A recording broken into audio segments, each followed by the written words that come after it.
Namaste Yatirajaya Vivekananda Suraye Satchit Sukhaswarupaya Swamine Tapaharine. The essence of Swami Vivekananda's message is in that poem, the Song of Sannyasin. There Swami Vivekananda, from the beginning to the end, he asks us to know our real nature as divine. We are not the material body or the subtle material mind, but we are the controllers of the body and mind. That is the divine selves we are. We are the Atman. We are somehow in a sort of hypnotic spell. In hypnotism, people forget what they are. They begin to think something what they are not. So that is what has happened to humanity, that we are thinking that we are our bodies and minds. That means we are material beings. We have forgotten that we are divine beings. So Swami Vivekananda's stress is to make us realize that we are divine. How do we realize? By coming out of this hypnotism. How do you come out of the hypnotism? By the help of someone who can de-hypnotize you. A person who is in hypnotism himself cannot come out. So you require another person who will de-hypnotize you. He will make you remember that you are the divine person. You are not the material body and mind. And slowly we come out of that hypnotism. That was what Vivekananda did. He de-hypnotized humanity from its hypnotism of thinking that they are bodies and minds, that they are material people. But they were not the spiritual beings, but they were their bodies and minds. Swami Vivekananda wanted to bring people out of this hypnotism, and that is why he is an unique person. When we see the personality of Swami Vivekananda, it is very difficult to classify him. So people call him as a prophet, people call him as a divine being, people call him as a lover of poor people, people call him as a patriot, people call him as a saint. He is all this, but something more. What is that something more? He is that infinite spirit who can arouse that infinite spirit in every one of us, de-hypnotize us and bring us back to our knowledge that we are divine beings. So that was what Vivekananda was. There was one of his disciples, Miss MacLeod, Miss Josephine MacLeod. She was a great disciple of him who spent about 54 years in Vivekananda's contemplation. She would always be thinking about Vivekananda, and for full 9 years he was with him in his life. From 1893 to 1902, full 9 years she used to be with him, and she heard so many things from him, got so much from him in the form of advice. And this lady, she was there in our Belur Math sometime in 1946-47. She passed away in 1947 at the age of 91 or 92. And this lady, on one Vivekananda's birthday like this, one of our Swamis went to her and gave her the prasad of Swami Vivekananda. She held that prasad in her hand. She went on reminiscing about Vivekananda, and she told him, "There is none like him, my son. There is none." Vivekananda was unique. There is nobody like him. What you call as there is inimitable person, a person who cannot be imitated. In Sanskrit, they are called that there is no similar person at all. Aprameya, he cannot be measured at all. So this sort of a personality was Swami Vivekananda.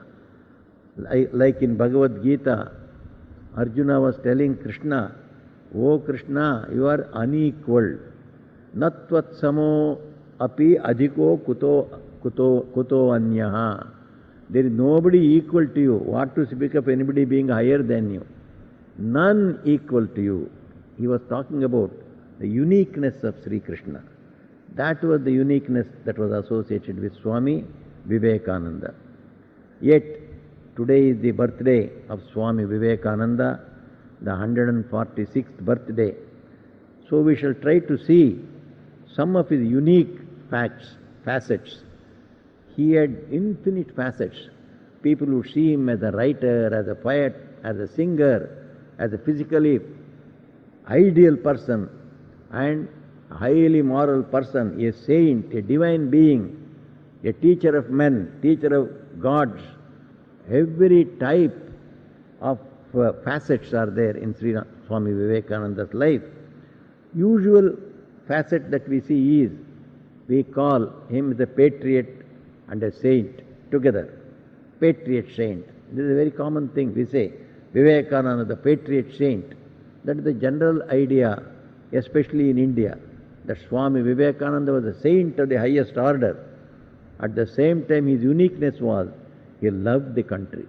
So he is called a patriot. Patriot because he loved the country. And he was called a saint because he lived in God. He lived in spirituality. And he wanted, when he was asked, "What do you want to do for this country?"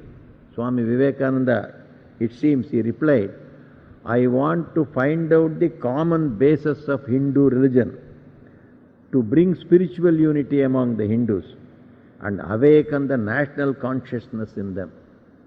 His main job was to find out the fundamental unity among all the varied groups of this Indian nation. At that time it was scattered. Each one was thinking that small group, that is Hinduism, that is the Vedic religion. Swami Vivekananda wanted to bring the real Vedic religion which united this whole nation as one spiritual nation. So he said, so my aim in my life, as far as India's freedom is concerned, I want to find out the common basis of Hinduism and awaken the national consciousness in these Hindus. That means this nation has been a spiritual nation. It is the spirituality that kept this nation as a united one. So many varieties of languages, varieties of races, varieties of cultures, but we are all one. We have been one, not for 1 day or 2 days. Our culture is 5,000-year-old minimum. 5,000-year-old, a nation finds itself as one group, believing in spirituality and seeing unity in diversity. So this great spiritual oneness we had lost. Swami Vivekananda said, it is my duty to find out this unity in spirituality of this whole Hindu nation. He said, when religion is righted, all else is righted. I do not believe in politics. God and truth are the only politics in the world, he said. Why? Politics is capturing power to rule over others. This is politics. Why do you want to capture power if you really want to bring people out of the hypnotism of their divine nature? Swami Vivekananda's work was to make everybody feel that he is divine. When people feel divine, they feel strong. And when they feel strong, then they are able to unite together, work together and achieve great things. So he wanted to bring out the spirituality that is there hidden in this nation. So he said, I do not believe in politics. God and truth are the only politics in the world. He preached God, he preached truth. He wanted people to be true, be truthful, assert your real nature, believe in God, believe that you are the children of God. He was the person who called the human beings as ye children of immortal bliss, he said. We are all not simply children of our parents, physical beings. We are the children of immortal bliss, that is God Himself. Then can we say that He did not love the national awakening?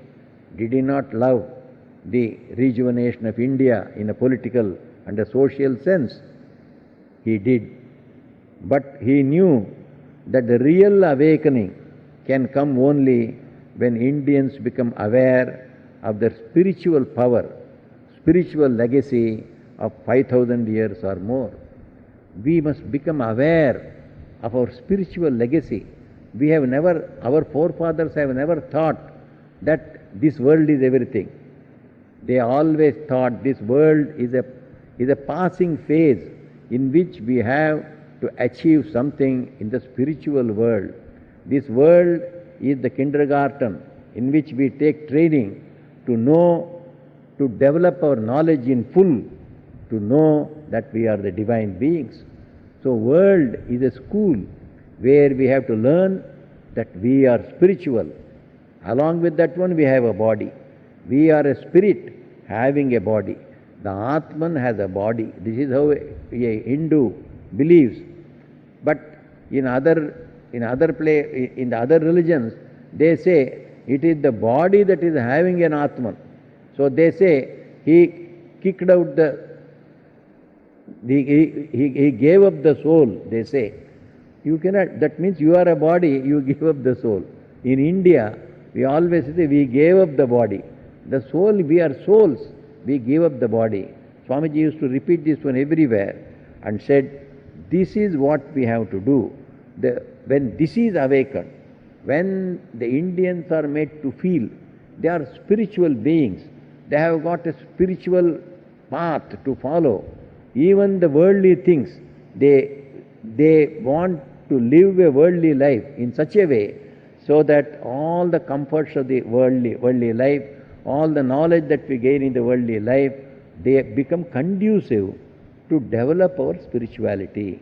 That is why dharma, artha, kama, moksha, 4 ideals were placed before men in India. The highest ideal was moksha, the spiritual enlightenment.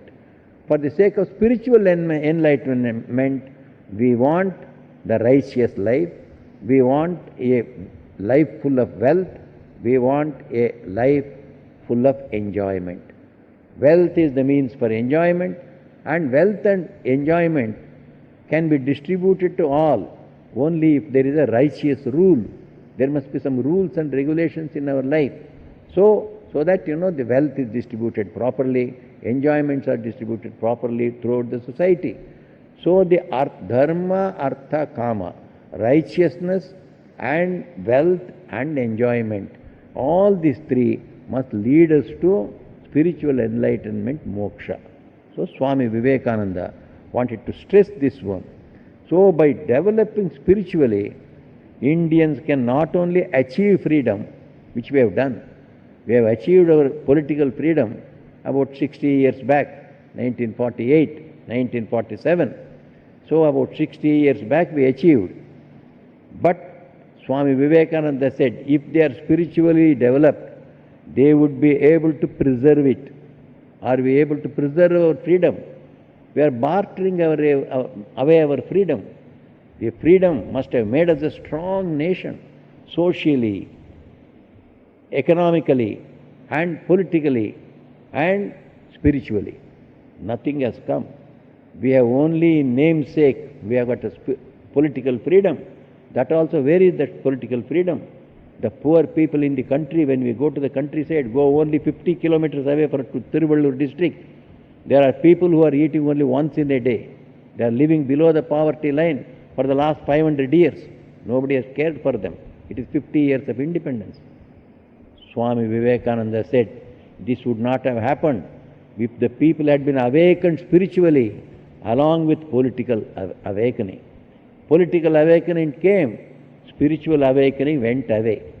We had some spiritual awakening until we achieved freedom. But we gave a long birth to it and we clung on to the material welfare. With the result, we tried to imitate some people, some other countries which were having material things, material ideals before them.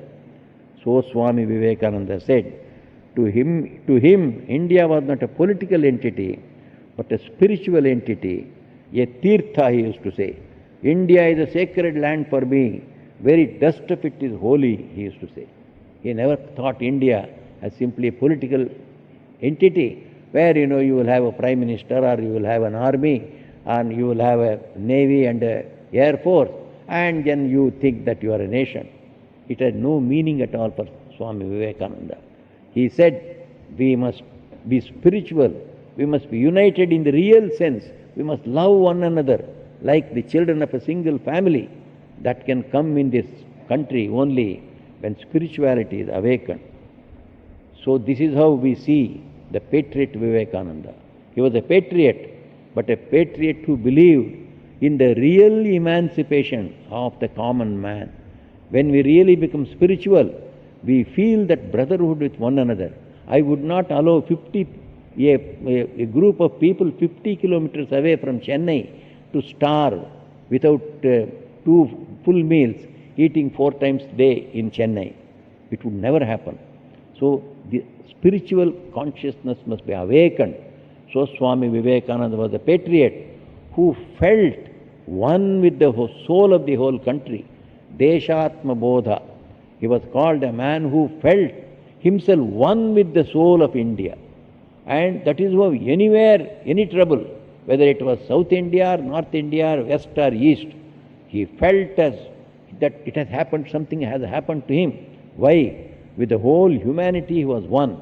Something happened in Fiji and he was feeling pain. And when the next day newspapers came, he found there was a big catastrophe in Fiji and he was restless here. So this was his patriotism. And we also call him as a saint. How do we call him a saint? Of course it is true. Very few saints commanded such worship by the whole nation as Swami Vivekananda. Every saint, every religious person, every religious organization respected him when he was in his body, physical body. They continue to respect him. But he never showed himself as a saint. He was just like any of our ordinary people. When he was in Madras, he used to wrestle with young people. Wrestling. Oh, you know wrestling? Come on, let us wrestle. People used to think, what is this? He is just an ordinary person. He just wrestles with us, with the young people. So when he was there in Belgaum, he said, please give me betel nut and I want to chew betel nut. What? You are a sannyasi, you want to chew betel nut? Say, I have been used to chew betel nut. You give me some tobacco also, I want to smoke. He used to be like an ordinary person, anybody. He was the highest saint, but of a different type. He would go to Muslims and then eat in their house. Then the Diwan of Khetri, he said, what? You are a Hindu saint and you go and eat in the Muslim's house? He said, you see, in everybody I see God. Whether it is Muslim or Hindu or Christian, I see God only in everyone. Therefore I go and eat. Here was that extraordinary saint who had gone beyond all barriers of caste, creed, color, religion, race. Nothing was a barrier to him. That was the great saint he was. Then we shall see Swami Vivekananda as a prophet also. You know, Swami Vivekananda was called as a prophet sent to America by God. One Mary Louise Burke wrote 6 volumes of research about Swami Vivekananda in America. So this lady wrote, Swami Vivekananda was a prophet sent by God to America.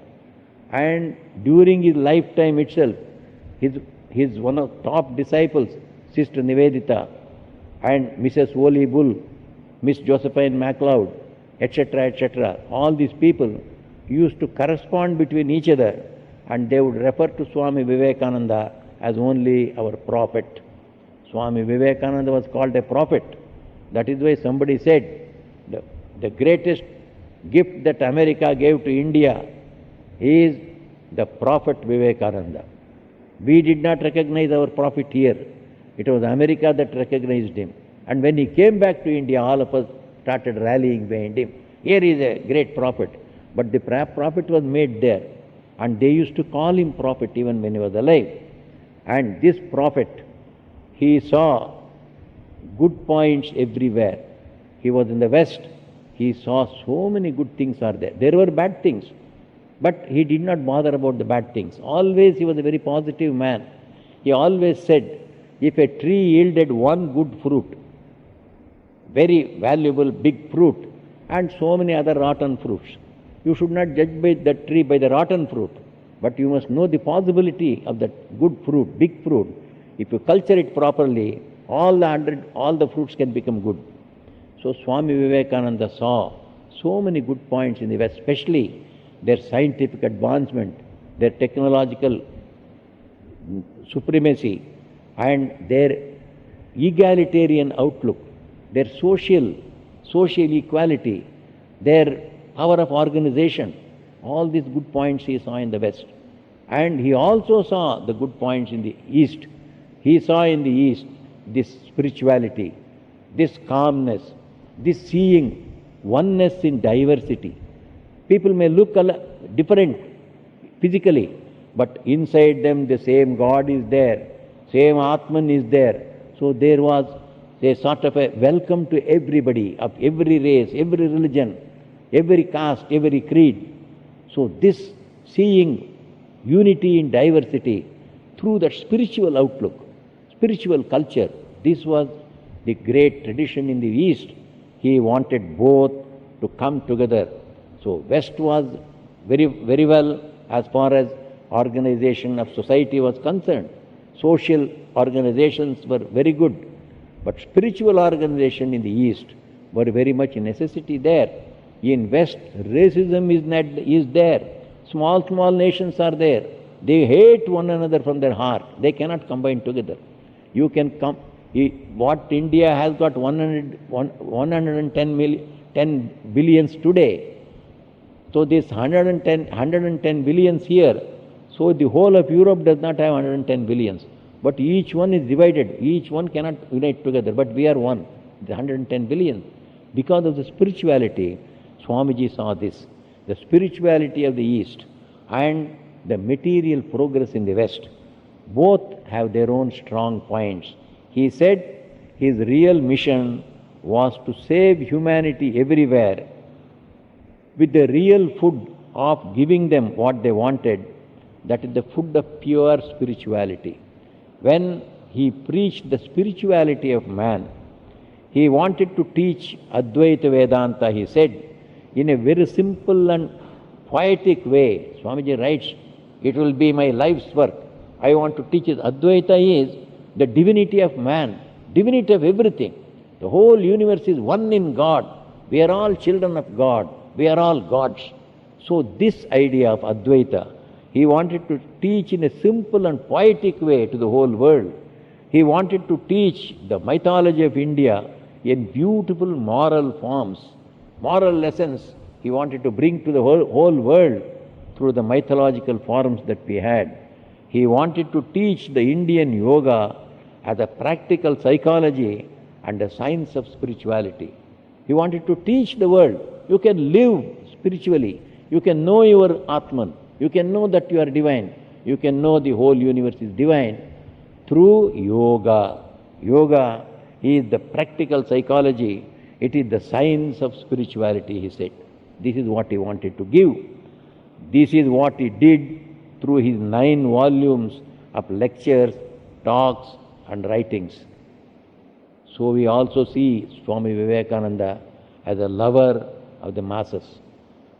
Nobody loved the masses as Swami Vivekananda did. He wrote in one of his famous writings, "May I be born again and again, suffer thousands of miseries, to serve the only God I believe in, the only God that exists, the sum total of all souls. And above all," he says, "my God the wicked, my God the poor of all races, of all species, is the special object of my worship. No great saint said like this. The poor of all races, of all species, including the wicked, they are my special object of worship.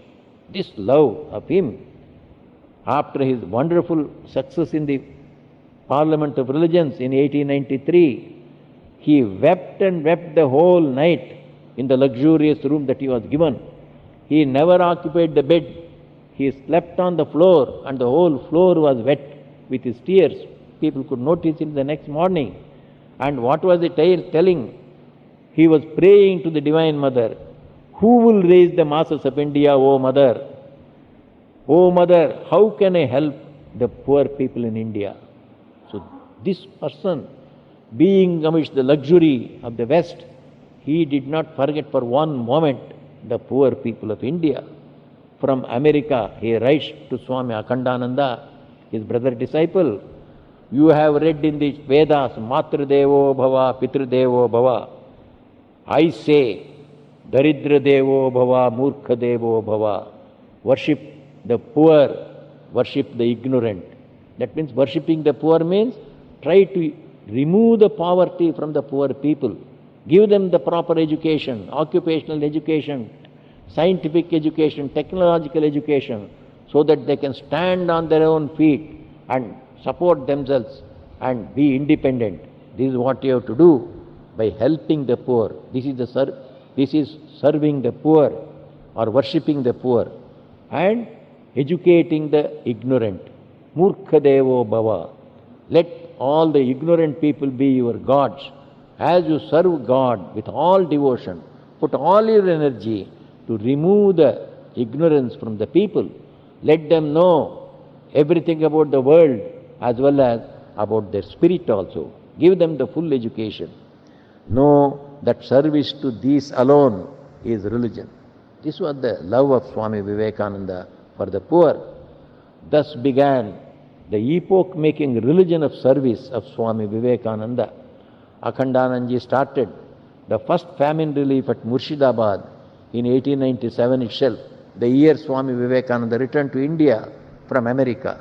And today, the religion of Swami Vivekananda, what we call as Ramakrishna Math and Mission, means every kind of service to God in man. Every type of service to man is religion. He is God. He is God's service. Hundreds of schools and colleges, hostels and relief works speak for the heart of Vivekananda for the poor. Swami Vivekananda was called as Shiva. Yes, he was Shiva with that special aspect of Shiva where Shiva is considered as the refuge of all the poor, all the afflicted and all the miserable people in the world. He loved to serve them in all possible ways. Before he passed away, in his last days, one day he arranged for a big feast for the laborers that were there working on the ground to level the ground of Belur Math. So he made all the laborers sit and prepared sumptuous dishes like puri, laddu and other things, and then asked all his brahmacharis and junior swamis to serve these people. When they were serving, Swami Vivekananda was looking and shedding tears of joy.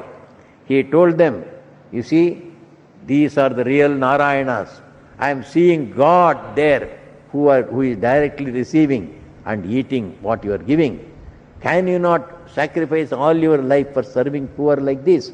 What is there in your scriptures? What is there in your other penances? Devote yourself for serving the poor. This was Swami Vivekananda, who showed how to worship the poor people, how to bring them up and make them stand on their own feet. So, this is what the lover of poor Swami Vivekananda was.